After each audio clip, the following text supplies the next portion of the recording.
beaucoup de redoublement. De quoi? Redoublement. Je sais pas.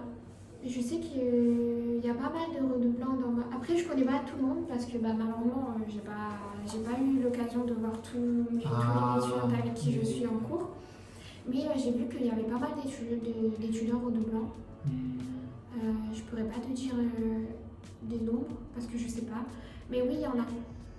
Il y en a. Après, ça dépend de chaque cas en fait. Si tu redoubles, c'est que tu n'as pas validé certaines choses, mais on peut passer en deuxième année sans forcément avoir tout validé. Ça dépend de chaque cas en fait, et des notes aussi. C'est intéressant qu'il n'y ait que 3 garçons sur 200. Je pense que c'est par rapport à... c'est la K-pop en fait qui fait qu'il y ait autant de filles en licence de coréen. Parce que, on va pas se mentir, toutes les étudiantes de ma promo en licence écoutent de la K-pop. Donc je pense que c'est en partie grâce à ça qu'il y a autant de filles. Après les garçons, ils s'y intéressent, mais pas autant que les filles. Et l'âge, ils ont quel âge à peu près en moyenne? Je suis l'une des plus vieilles, moi. Après je suis en L1 donc, et je suis en reprise d'études, donc... En L1, généralement, elles ont 18 ans. 18 ans. 19 ans. Mais la moyenne, c'est 18 ans. Et la qualité des cours et la qualité des profs sont comment? Je pense que ça dépend des personnes, ça dépend des étudiants et sur quel prof on tombe, parce que pas tout le monde a les mêmes profs. On peut tomber sur un prof très très exigeant, comme sur un prof très gentil qui va nous aider de A à Z. Moi, je sais que j'ai eu les deux. J'ai eu des profs qui ont été très compréhensifs par rapport à la situation du coronavirus et d'autres qui ont un peu été un peu plus sévères en se disant c'est pas parce qu'il y a le Covid qu'on va nous empêcher d'étudier et donc ça dépend. Il y a des profs français, profs coréens? La plupart des profs sont coréens. La plupart des profs parlent français, donc ils font les cours en français, mais pas tous. Il y a certains profs qui ne parlent pas français, donc leur cours sera en coréen. Mais par exemple, le grammaire, compréhension écrite, langue et écriture, introduction, tout ça c'est en français. Les cours magistraux en fait sont en français, mais ça peut arriver que les cours, les TD, les travaux dirigés, sont en coréen, parce que la prof ne parle pas français. Pas du tout.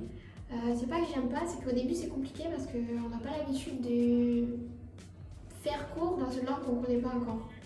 Donc au début c'est un peu perturbant, mais on s'habitue vite parce qu'on fait tout le temps la même chose en fait. Et vu qu'on fait tout le temps la même chose, on sait quoi dire, quand, à quel moment, donc on s'habitue vite en fait. En fait, c'est comme ça que j'ai appris le français. Les cours, quand je suis venu en France. Les cours étaient en français, Oui, du coup que le français. Ouais.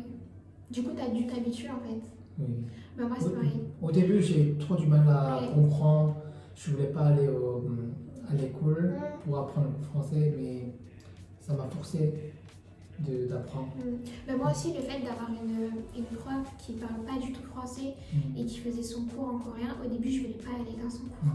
Parce que j'appréhendais, j'étais trop stressée de devoir prendre la parole et de devoir lui parler.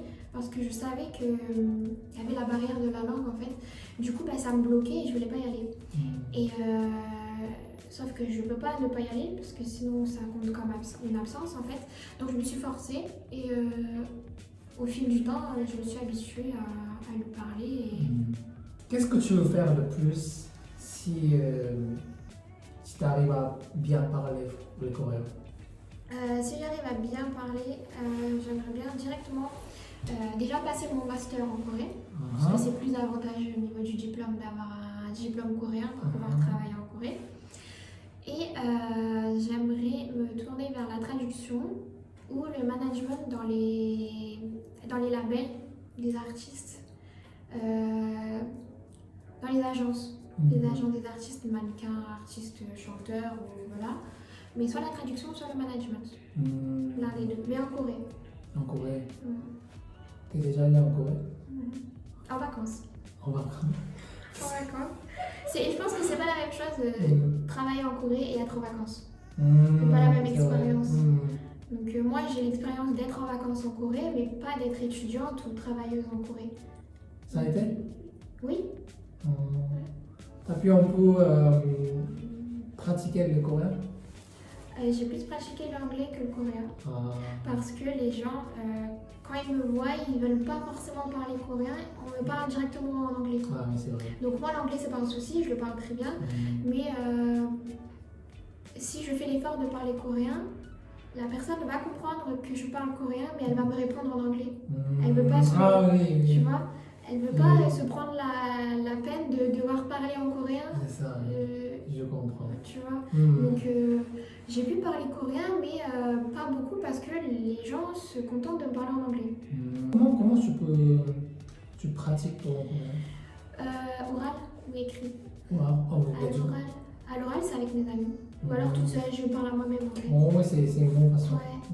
Par exemple, le soir, je vais dire toute seule ce que j'ai fait dans la journée en coréen. Ou au téléphone, quand je parle avec mes amis coréens, là je leur dis bon bah on est au téléphone, ok, mais on parle qu'en coréen. Et même si je comprends pas, tu me dis pas en anglais, tu me dis que en coréen.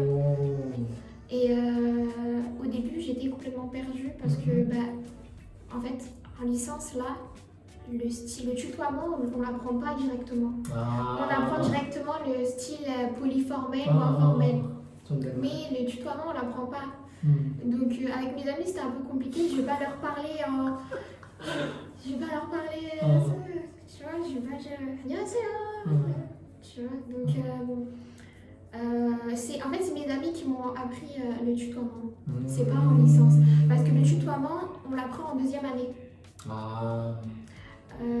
C'est marrant. C'est plus compliqué. En fait, avoir des correspondants coréens c'est bien, mais pas en première année. Parce que si tu es ami avec eux, tu vas avoir du mal à leur parler de façon informelle.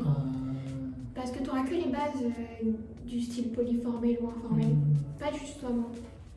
Donc vraiment, tu te débrouilles en fait. Et pareil dans les livres aussi.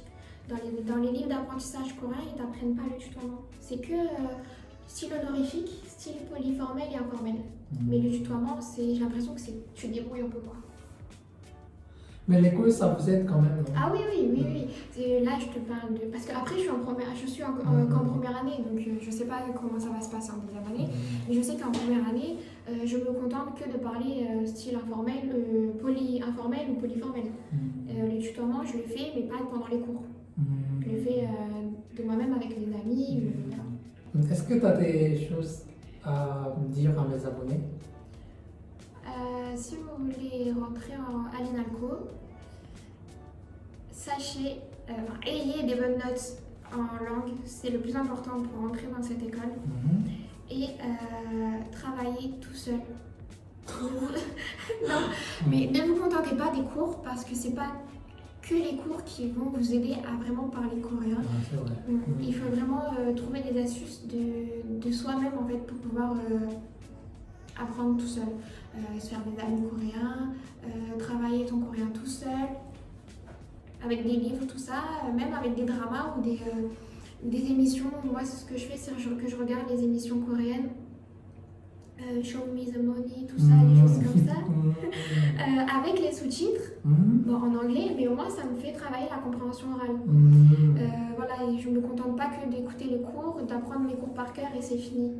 Voilà, c'est vraiment faites ce que vous pouvez à côté en écoutant les cours en fait. C'est le plus important. Très bien. Est-ce qu'on peut t'envoyer en DM si on a des questions? Sur Instagram, oui. Oui, c'est quoi ton... Mon Instagram, c'est MEMDNCE. DNCE. Voilà. Si vous avez des questions par rapport à la licence, je répondrai. Merci Mélanie. Si vous aimez cette vidéo, n'hésitez pas à liker et partager avec vos amis. À la prochaine fois.